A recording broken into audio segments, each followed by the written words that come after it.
Monday Night Rugby on Off the Ball. With Vodafone, a proud supporter of the Irish women's rugby team on their summer tour to Japan. Yeah, good evening and welcome along. We're now joined by Matt Williams to discuss another amazing result in this recent history of Kiwi rugby, but what should be mentioned as well as an incredible result for Argentina, which seems to have almost been lost in the narrative. How are you getting on, Matt? Very good, Johnny. Very good. Thanks for asking. Obviously, after Ireland's victories over New Zealand, a lot of people in the non-rugby fraternity were a little bit kind of peeved by all the talk about how good this was for Ireland in terms of historic sporting achievements. Does this provide a different context what happened at the weekend and what's gone on, I guess, for the Kiwis since, with a couple of defeats since they played Ireland? No, I don't think so, mate. I think that certainly, look, I can't talk about other sports, but in Irish rugby history, that was without doubt the greatest performance and the greatest result for Irish rugby teams, bigger than Grand Slams, bigger than anything. New Zealand is an incredibly difficult place to go. Even that win by Argentina the other day, was close and they had to fight for it. This is still a very good New Zealand side. They won magnificently in their last outing against South Africa at altitude at Ellis Park, and they played quite magnificent rugby in very, very difficult circumstances, and they placed themselves back at the top of the tree. And no one in world rugby, and I mean no one, predicted Argentina to win. The only people who thought Argentina can win were the Argentinian players, Michael Cheika, their coach, and Felipe Conopami, their assistant coach, both obviously ex-Leinster coaches and in Felipe's case, a player as well. So the rest of the world gave them no chance, and until they scored a try at about the 65-minute mark, which was a free try from a restart, they were behind in that game, and it looked like New Zealand were going to win it. So I don't think we should take anything away from the performance of the Irish team. And I think we've just got to say that this is really healthy for world rugby. Having someone like New Zealand just belting everyone, it's like having a team in the under-8s that no one can beat. The competition is not great. It's healthy for world rugby what's going on here. And look, I'm going to say something else here. I'm not noted to be a fan of New Zealand rugby. It's pretty healthy for New Zealand rugby in the long run. Not necessarily the short term, but certainly over a longer picture, I think it's also healthy for them. Okay, let me start you on that point then, because the obvious thing to say here is that the aura of invincibility seems to be gone anyway. And, two victories in their last 8. Just reading a few sort of reports. There was even a piece in the New York Times about the fact that more young kids are playing basketball than rugby in New Zealand at the moment, and it's not maybe quite the religion it was at all levels of society, and the structuring all the way from underage up might have changed. Why are New Zealand not the dominant force they were? Because in terms of raw population data, they shouldn't be that dominant anyway. Well, they've still got I'd seriously question that data. I would. Let me tell you, if someone worked for sporting organisations, when they start pumping out things like that, I find that pretty hard to accept. I'd want to see it at a pretty decent level. New Zealand have roughly, it moves from 180,000 to 220,000 senior players. Now, they've got a country the same population as Ireland. Ireland's, again, I would question the data. And I think Ireland's roughly got. We're talking about male players, by the way, not both sexes. But I'd say Ireland's got a roughly 40,000. So that puts it in proportion. Australia, they're saying they've got 80,000. I question that. I reckon they've got about 50,000. So, look, it is still the dominant sport. It dominates the culture. It dominates politics. It is how New Zealanders see themselves. And what I say about the long term is New Zealand rugby has become got its head overinflated, so that they just believe it's not possible to have a run like they're having now. They just believe they should go out and win every game. And, of course, that's rubbish. They've got a phenomenal infrastructure, phenomenal system internally, but the game is designed that you have to fail.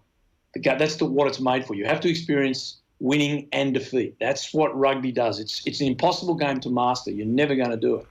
And I think this is giving the New Zealanders a little dose of humble pie to make them go back and not just think everything they do is perfect. And look, they have conducted themselves, especially with the Australians and the South Africans, in Super Rugby and the competition down there, in a pretty ordinary manner, the way they've thrown their weight around. They've kicked teams out. They've wanted them in. It was their policies that pretty much drove the South African teams into the hands of the Northern Hemisphere, where they've come into the Rugby Championship. And, unless their policies change, they're going to try and drive the Springboks into the hands of the Six Nations, which I think would be a disaster for the Six Nations. So I think this is a little dose of humble pie. But I don't think all of us, if we go around the world and we start writing New Zealand rugby off, the rest of us are going to get smacked. I think we fall into the same category of being up ourselves, because New Zealand rugby, they're going through a tough patch. That's pretty good. Do they have bad players? No. Have they got serious talent at their disposal? Absolutely they do. Should they have won that game on the weekend? Yes, they should have. But they're not. Why didn't they, Matt? Look, I think you've got to give, again, we've all gone down the route of the New Zealand media and the New Zealand rugby public. Let's come back. Argentina played their guts out. Their defence, under a guy called David Kibble, that your listeners wouldn't know. David's a very well-known former rugby league player and rugby league coach in Australia that Michael Checker's brought in to organise and run their defence. Has done a phenomenal job, as they showed against Australia in San Jose when they played San Juan, when they a couple of weeks ago. And let's not forget, Australia just beat South Africa very, very well in Adelaide on the weekend, and Argentina scored 7 tries against Australia, and everyone blamed Australia, which I did too, and none of us gave the credit towards Argentina. And I think we have to stop when Argentina beat the Wallabies by a record score, and then they come and win in New Zealand. We've got to stop and say we've got to give them some praise and say Argentina have, under Michael Checker, have really turned some corners. Yeah, actually, what have Checker and Contepomi done? How long has this taken for Argentinian rugby? Because one result might be somewhat fluky, 3 aren't. No, they're not. Michael's an excellent coach. He goes about his coaching in a very different way. It's almost like running a business. And he's employed very good staff. Felipe is a great offensive coach, as we saw at Leinster. He's got a lot of experience under his belt. And I don't want to talk out of school here, but, when last time I saw Felipe, he wasn't going back for a year.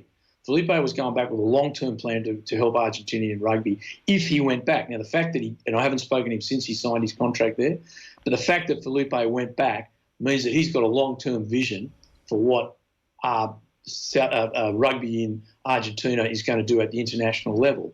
And he believes in what Michael's doing, and he believes in what David Kibble is bringing to the situation as well. And by bringing in foreign expertise, the Argentinians are accepting that, okay, we can still have Felipe there, who's an ex-captain and one of their all-time great players, but we're bringing in some external expertise while having every single player. I think there's only one player in an Argentinian squad was born overseas. Wow. And that's a pretty impressive result when you consider that Australia and New Zealand have a number of overseas players through the Pacific Islands where players are born somewhere in Pacifica and then migrate to Australia. It is a very different scenario for Australia and New Zealand than it is for the Argentinians. So I think it's a multifaceted reason why Argentina have turned around. They've got some quality young guys in that system. They're playing a system that suits them. They're playing a lot more ball in hand. They are running the ball in hand. Their breakdown work is excellent. And number one, they're not letting in tries like they did in the past through their defence. And when you watch that game against New Zealand, their defence was absolutely superb. After the first 15 minutes, they let in a pretty soft one early, and after that, they were very good. Rugby and off the ball with Vodafone, a proud supporter of the Irish women's rugby team on their summer tour to Japan. Just reading that New York Times article again, this was a quote from Foster before the series began. So this is 3 games ago. We're desperate to perform against South Africa. There's a lot riding on it. Well, if that were true, what's his kind of thought process now 3 games later? And like, do you think the idea that he will be there for the World Cup, do you think that will be justified in time, or would other countries have made a move at this stage and gotten rid of him? I got to say, I always err on the side of the coach. I think there is a disease going through sport that started in football or soccer, moved across into American football, And, now rugby and a lot of and GAA, we're all inheriting it, where we're laying all the blame at the feet of the coaches. 100% agree with you. And, look, these sports were designed for the people playing them to learn about life, and to learn about themselves. And we're constantly, a player misses a tackle, misses a kick, makes a bad decision, and all of a sudden we're blaming the person sitting back in the stand that are just really interested spectators like the rest of us. And a lot of, the New Zealanders were dropping ball and missing tackles. That's not Ian Foster's fault. That just as when Jonah Loma or scored a try or Sonny Bill Williams made a break and did an offload, that wasn't the coach that was doing that. That was the great athlete that was on the field. So we've got to put this in perspective. The second part, I think, if we split up the New Zealanders' last 6 months, when they lost to Ireland in November 21 and England in November 21, there were some reasons for that. Those poor guys and the Argentinians, who Ireland beat by 53-7. Yeah, smacked their backsides. They'd been in a COVID bubble for the best part of 4 months. That COVID bubble, living in Australia, that COVID bubble was you're in your hotel room and you're at the training ground. That's it. And then they got on a plane, flew to England and Ireland, had to go into isolation and then stayed in the same COVID bubble. I did 2 weeks in a hotel when I returned to Australia. Glorified jail. Oh, mate, that's what it was. It was jail in a comfy room. Windows were sealed. You got your meals delivered to your door. And if you had any sort of mental illness, which I'm very fortunate I don't suffer from, but if you did, I just think it would have been purgatory for people. The anxiety and so on it created. Those guys were fried by the end of that. There's no two ways about that. And we know that's the case because of what the studies have been done. People have spoken about it. It was really cruel what we did to those players. They didn't have any excuse when they came home to New Zealand. They didn't have any excuses against Ireland. And they've got no excuses now, except to say, and this is the whole point of the competition, when your opposition plays better than you get beaten, So the New Zealand rugby public have to accept Argentina played better than them. And they have to accept that Ireland played better than them, and they deserve credit. That doesn't mean you've got a bunch of incompetent stumbos running your organisation. It just means you got beaten on the day. And you've got to suck that up because that's what sport's all about. Learn and get better. Now, I didn't think New Zealand would lose that game, and I was shocked that they lost that game. Is it great for rugby? It is absolutely sensational for rugby that New Zealand lost that game. It's sensational for the game for everyone except New Zealanders, and they're upset, and I get that. I get they're upset.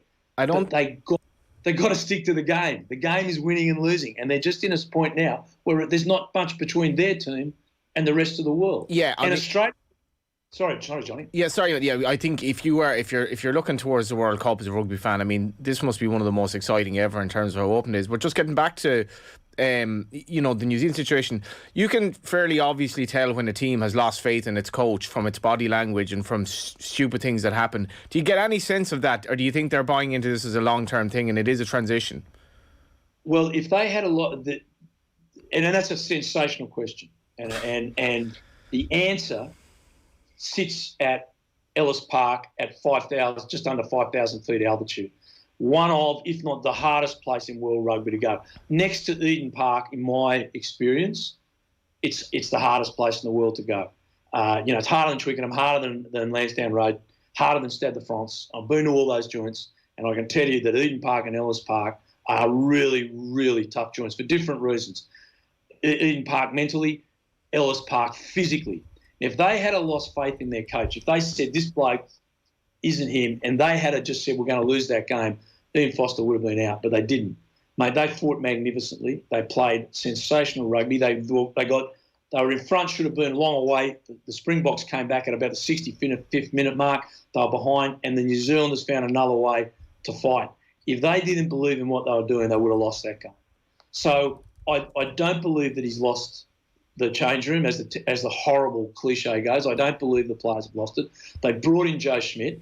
They brought in another guy, Dougie Ryan, not Doug Ryan, but Ryan, for the assistant coach of the Crusaders, into the staff. So they've got new assistant coaches that are highly respected and we know are great coaches, but they're still not winning. So there is something else there. Now, what is it? I'm not in the camp. I can't tell you.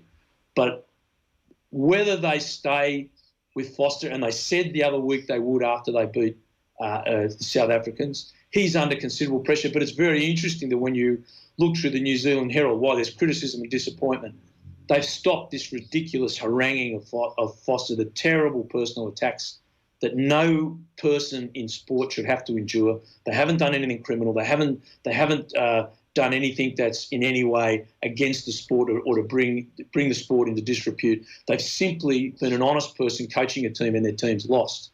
And what Foster has had to endure, no person in sport should have to endure. And you can criticise, it's the old story, play the ball, not the person. And they've been playing the person far too much. Has it been bad? Yeah, shocking, mate. Shocking. I don't want to bring it up, but, just even so many comments on his physique, on how he looks, on the way he speaks. It's just totally and utterly uncalled for. Well, it's pathetic. It is absolutely pathetic. And not only that, on social media. It got to the point where Ade Sevilla came out and just told everyone, look, back off, this is ridiculous. Sir John Kirwan, who got his knighthood for services to mental health, and, Sir John Kirwan, Johnny's spoken about, he's a great bloke, and he's spoken so honestly about his terrible mental health when he was a player and the pressure that was on him, where one day he thought about jumping out a window when he was in a hotel room with the national team. He's come out and said, listen, what are we doing? What are you doing to your players and your staff? It's like, well, why are you doing this? And it's totally out of proportion with a game of sport. I know it's important, and I know it's important to New Zealanders, and I get it. But you can be disappointed, but no one should have to endure what these guys have had to endure. And would Foster, in your sort of view, would he have the sort of mentality to get through this and to ride the storm in that regard and kind of be able to park it in terms of, okay, it's only sport, but obviously I do need to get through this as well?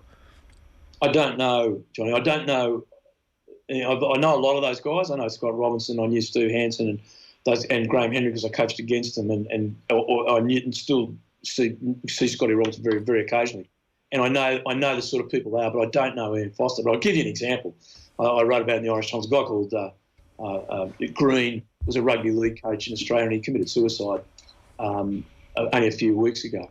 And that was from the pressure of being dismissed from positions within rugby league in Australia and not getting the help that he required. So you can't sort of suggest that this is not, anyone would not take a toll on anyone's mental health. Foster seems a very tough, hard dude, as in a typical tough Kiwi. He's going to see it through. This is his life's ambition, and he's there, and he's not walking away from it. And I completely endorse that and would encourage him to keep going. He's not doing anything wrong. He's just coaching a team. It's the other people, and here again we're sort of not blaming him, but saying, can he cope with it? I think it's the other people's responsibility to back off and say, I don't agree with your line out, I don't agree with your breakdown, but let's not bash the human being. No, let's talk about, we can talk rugby till the cows come home, but let's not attack people for what they do in sport.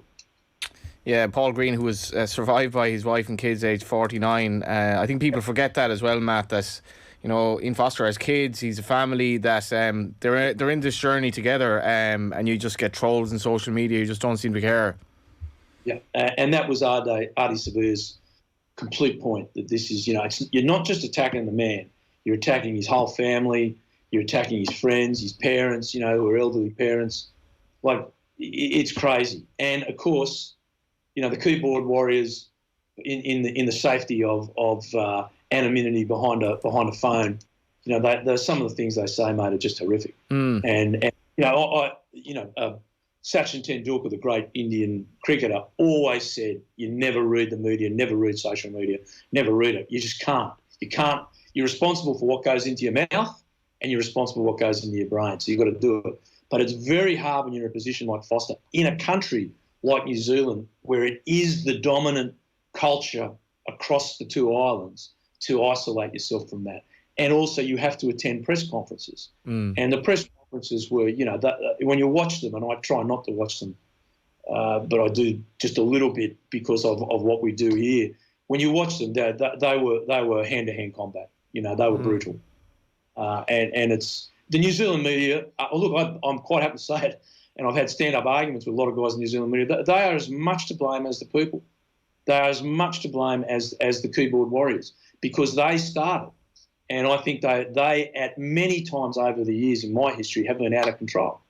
And when you call them out on it, they don't like it because they try and make an excuse. Oh, this is the expectations of the people. Have all the expectations you want about your team. You are more than entitled to about that.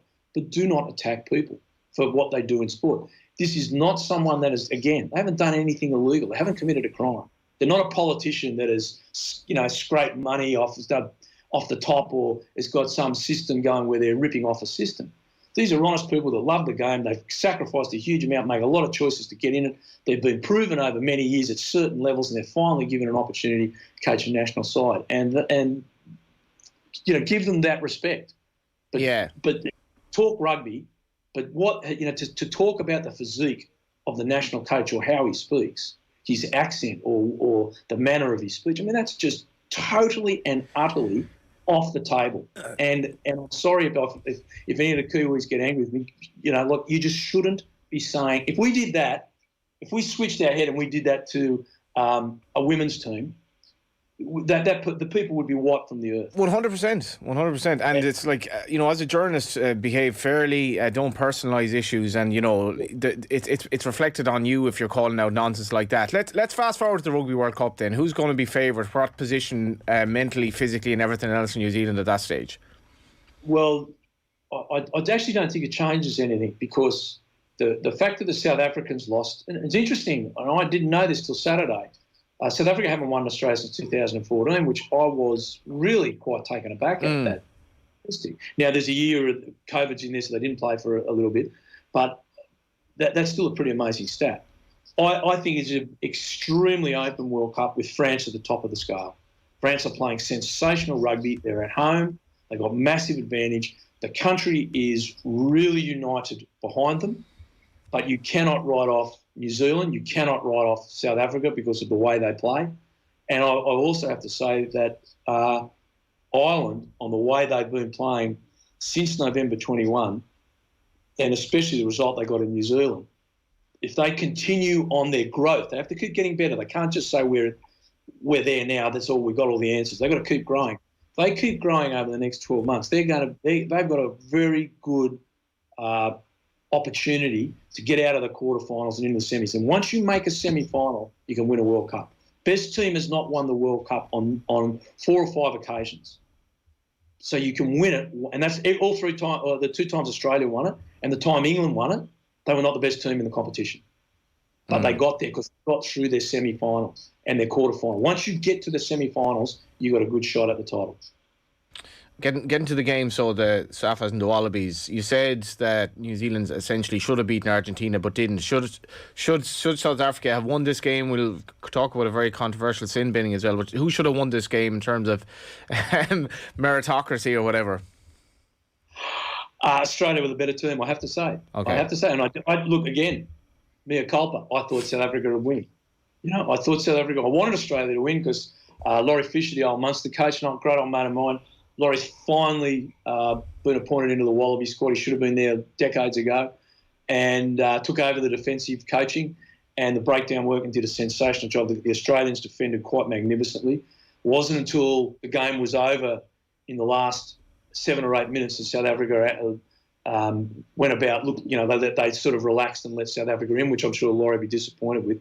Australia scored a couple of brilliant tries, defended magnificently. Mariga Korobuti did an astonishing cover tackle on Mapipi, who was diving into the far corner and hit him at literally 100 mile an hour. Didn't break stride, came from the far wing, miraculous tackle, and the Wallabies scored some great tackles. You have to be said that Andre Pollard, the South African goal kicker, missed a number of kicks that would have kept them in touch, but they were not the better team on this particular day. Australia were by far the better side, and richly deserved their win. The sin binning. Yeah, if you haven't seen this, it was probably more something akin to a game of soccer than a game of rugby, if that's fair to say. Yeah, look, I totally disagree with what Nick White did. I'm a fan of Nick White. He left Australia and went and played for Exeter and came back a much better player. He's played superbly for Australia and the Brumbies, and there's no place in our game for what he did. He took a dive.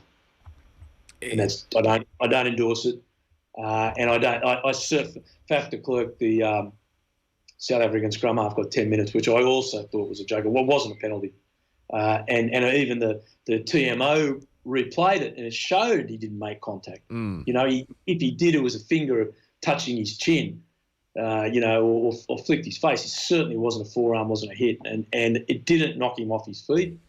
You know, and we can't fall into that. We can't fall into that. Now, listen, let me tell you, the game is pretty good that way in its self-governance. Nick White's going to have to live with that because a lot of people are going to give him a hard time, as they have in airports and hotels since then. Yeah, you know? But this is it, Jay. Like, how does a dressing room respond to something like that? Because it's anomalous in rugby, to be fair. They'll be riding him like a favourite at Punchestown. He'll get sledged about it that much. There'll be a nickname. There'll be there'll be jokes. There'll be people shaving half their moustache because he's got this big handlebar moustache. And the joke is that he went to hospital to get 2 hairs replaced on his moustache. That people will be shaving half their mows off and things like this. You know, look, he's a really good player, and he did something on the spur of the moment. Yeah, that was quite embarrassing, and you know what? I haven't heard him say it, but I'm pretty certain he'll regret that very much. And it was a poor decision from the officials, but you got to say it was a poor action from Nick. Yeah, and so the Springboks coach says afterwards, basically we've more questions than answers. I don't know how we lost this game. From somebody who follows rugby sort of every now and then, is this the strongest sort of the Northern Hemisphere has been versus the Southern Hemisphere, or is it just very, very hard to call? France are outstanding, but to me it just seems a bit of a muchness between the Safas, even if you want to throw Argentina into the mix, New Zealand, and obviously Australia now, because, well, results imply that anyway. Yes, certainly. Well, you can only go off results, mate. You know, like if you just come back to that first point, the Saffers, when they got beaten by New Zealand, who beat them off the park at Ellis Park, came out and blamed the referee, and the referee had an excellent game. Well, they come and say, referee was, and they're all saying it. And then they come out and he says, I don't know how we lost that. You go, we're watching the same game of rugby. Like, how did you lose it? Australia scored 3 magnificent tries and defended brilliantly. Like, you missed 6 shots at goal. That's how you lost it. Like, don't look at someone else, you know. But the South Africans, you know, again, this is good for the South Africans. They just think they're going to come out and win everything. They play such a negative game that it was wonderful that a positive game beat them, because that's good. Again, good for rugby. The fact that Australia beat them is really good for the game. And if Australia can come and replicate it again this week, I believe it's in Sydney. I think it's in Sydney. That would be equally brilliant for the game, because it would mean Australia and Argentina would be on top of the championship, which would be wonderful for the championship, instead of New Zealand and South Africa winning it every year. So again, that would also be great for the Bledisloe Cup, because Australia are yet to play New Zealand. So then you come back to your point. The Southern Hemisphere was a long way in front of the North. The way the laws currently are, it favours some negativity, and that's why the South Africans, they play a negative game plan. Explain that to me, actually. Well, unfortunately, what has leached into the game is our scrummaging. The scrums have become an absolute disaster in rugby. We waste 3 minutes on scrums, and teams scrummage for penalties. So when I played, and right up to the 90s, there were no penalties in scrums unless it was for foul play or offside. You had to do something dirty to get a penalty. It was what we call a free kick. You get a bent arm, which means you can only tap the ball. You can't kick the touch. You can't kick it goal. So what do teams do? They just got the ball out of the scrum, and so you had this great attack coming from scrums. That's all changed. So the South Africans scrummage for a penalty. They then kick to touch for a line out and maul. You know, so the backs do nothing. And if they can't do that, they kick across field, high kick across field, so their wingers can come through and contest. So there's no attack from the South Africans. And the good thing about Saturday, Australia scored 3 tries, were up, and the South Africans had to run the ball. And guess what? They were in a fair bit of trouble, because they don't know how to run it. Because these other tactics that we saw against the Lions and New Zealand that have been so successful and are so negative and so hard to beat didn't work against Australia, because Australia had the ability to pull their defence apart and score tries. So they were put in the back foot with that, and they missed their goals. So they had the perfect storm. But when they get it right, it's really hard to beat, and it's a horrid thing to watch, and it's not good for the game. But the South Africans, are hard to beat. There's no two ways about it. The negative is in all sports is always easier to implement and harder to beat than the positive. So Australia and New Zealand and Ireland and France are playing a very positive game plan. South Africa and England are playing a very negative game plan based on a big set of forwards, a lot of kicking and a lot of chasing, but not a lot of enjoyment for the spectators. So what we're seeing is the positivity come back into the game. So the way Ireland played, New Zealand, Australia and France are playing is really great to watch. It's really entertaining. It's uplifting for kids. They want to get involved because it looks like fun, and it is fun. It's sexy. The ball's thrown around. It's a joyous time, and it's not boring. It's entertainment, which is ultimately what professional sport's about. Now, we've still got all this time-wasting and crap that the game needs to get rid of, but our leadership is so poor, they're not addressing it. But the teams at the top who are playing the positivity are being the leaders, and it's great that Ireland are part of that under Andy Farrell. The incredible change we saw over the summer of 2021 to when they beat New Zealand in the November of 2021, and they've carried that on since to go very, very well in the Six Nations and then again in the Southern Hemisphere against New Zealand, playing this really great running rugby, this really enjoyable, sexy brand of rugby.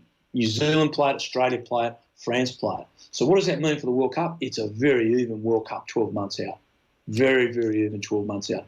And what we hope is that the positive people get stronger, more power to them, play better rugby, and the negative people get weaker. Because South Africa are winning World Cups on the back of a really big pack of forwards, a whole other bunch on the bench, which was this again is the rules being changed. The bench in rugby was there for safety reasons. That's where it started out. So if someone got hurt in the scrum, we have another guy there ready to go on. And coaches are they're like lawyers, tax lawyers. They found loopholes in the system. And so the South Africans pick 8 giants, and then at the 45-minute break, they bring on another 6 giants who are really fresh. So they've got these really huge dudes that just bash people up. You know, they've got Lord Lucan and Elvis in their back line because who's in their back line? No one knows because they never play out there. They never pass the ball around. They don't play positive rugby. But by scrummaging and mauling and getting penalties, they kick 3 points, they're winning games and they're winning World Cups. So it's up to the rest of the world to play positively, and I'm delighted to say we've got that, and hopefully show the negativity up for what it is, because our legislators at World Rugby are not acting on changing any of those loopholes. And that is our game has been really, really poorly administered at the moment as far as that's concerned. Yeah, we got through loads more to talk about in the future again on that note. Thanks a million, Matt. Pleasure, Johnny. Great to talk to you. Monday Night Rugby on Off the Ball. With Vodafone, a proud supporter of the Irish women's rugby team on their summer tour to Japan.